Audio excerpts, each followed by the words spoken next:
Assalamu alaikum, ladies and gentlemen, dear English lovers, subscribers, friends from everywhere. I'm so delighted to welcome you again on your favorite YouTube channel, Fast English in Wolof.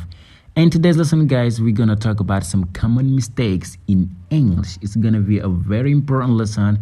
because in this lesson, we're gonna correct the mistakes we made when we are speaking English. Assalamu alaikum, mbokk mi ñu ngi lay dal sa chaîne YouTube bi nga tàmbali fi jàngee anglais muy Fast English in Wolof. Tey suñu leçon bés bi dañuy waxtaanee ay common mistakes maanaam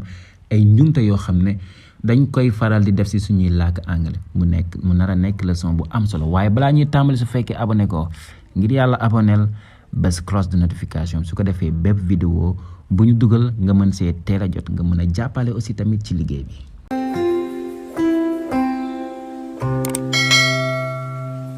Alright, ok, mistakes bi ñuy njëkk indi comme suñuy wax ay at dañ naan am na 30 ans ci français mu naan j'ai 30 ans loolu nag suñ koy jëlee ci français wala ci olof di ko indi ci anglais li ñuy njëkk suñu xel ci li muy njëkk ñëw mooy comme fee nee na am naa te am jàngoon nañ ci anglais mooy have kon foofu dañ naan I have 13 years old I have 13 years old ndax I have kat mooy am naa te nee nga am naa 30 ans kon am naa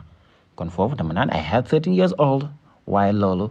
mistake la njuumte la anglais du wax I have 13 years old anglais lu muy wax I am 30 years old I am 30 years old am naa 30 ans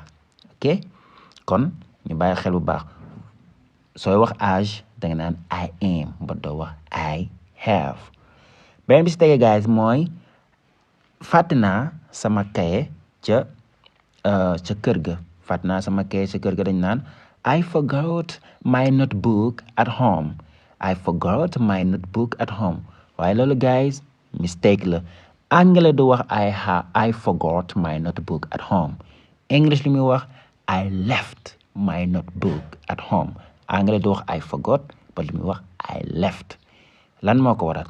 ndax anglais nee na su fekkee ne da nga fàtte dara waxaale place bi nga ko fàttee bu boobaa doo utiliser forget but looy utiliser leave mooy présent left mooy passé leave ñu bàyyi xel bu baax ci verbe irrégulier yi su fekkee jàngoo verbe irrégulier xamagoo mooy lan basal loolu noonu di affiché ci écran bi su ko defee nga mën a xam verbe irrégulier yu am ci anglais parce que lu am solo la alright kon I left my notebook at home la ñuy wax kenn wax I forgot my notebook at home ndax anglais nee na su fekkee da ngaa fàtte dara tuddaale place bi nga ko fàttee bu boobaa left ngay utiliser maanaam leave kon fii da ngaa ne fàtte naa sama kaye kër ga fàtte nga sa kaye waaw wax nga li nga fàtte waaye waxaale nga place bi nga xam ne moom nga fàtte muy kër ga bu boobaa da nga naan I left my notebook at home waaye su fekkee ne da ngaa fàtte benn mbir rek waxoo place ba nga ko fàttee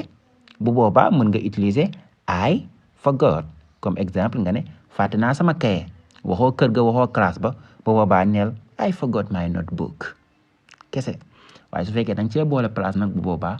left mooy ñëw ok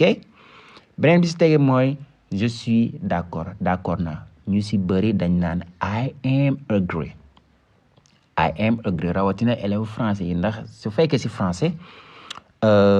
d'accord dañ ko jàppee adjectif waaye in English d'accord verbe agree lay tolloo kon I am agree it is a mistake njuumte la fët la bul ko waxati kon del wax I agree ok I agree bul wax I am agree ba del wax I agree mooy d'accord naa ok benn bi si tege mooy bu am solo bii moom bu am solo rawatina élève français yi bii yéen laa ko dencal muy actually and actuellement élèves français yu bëri dañoo jàpp ne actually mooy actuellement actually si English mooy actuellement si français te fekk demeewul noonu waaye nag ñaari baat yi dañoo xaw a ndiroo moo tax ndax actually actuellement dañoo xaw a ndiroo waaye demeewul noonu actuellement li muy tollool ci English mooy now wala right now ok waaye actually li muy tollool mooy en réalité en effet in reality ok ñu xool exemple ñu xool actuellement ba pare comme exemple nga ne actuellement je ne peux rien faire si français actuellement je ne peux rien faire instant bi mënuma def dara loolu doo actuellement doo ko firee actually kon doo wax actually I can't do nothing no but loo war a wax now wala right now I can't do nothing jamono ji mënuma def dara ndax nee naa la actuellement nekkul actually waaye li muy toll mooy now wala right now nga bàyyi xel baax alright beneen bi si tege mooy ñu xool actually si phrase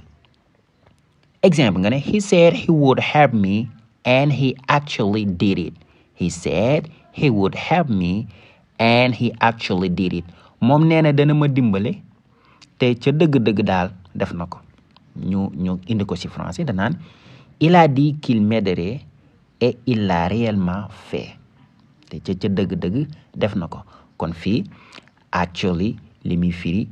mooy réellement en effet ok kon firiwul actuellement kon nga bàyyi xel bu baax kon fii ba tey fii da nga ne he said he would help me and he actually did it kon li muy firi mooy actually bi mën nga ko remplacer in reality bu boobaa looy am da nga naan he said he would help me and in reality he did it kon noonu la kon daal li mat a bàyyi xel from now on actually bul ko jàppee ne mooy actuellement ci français ok beneen bi si tegee guys mooy I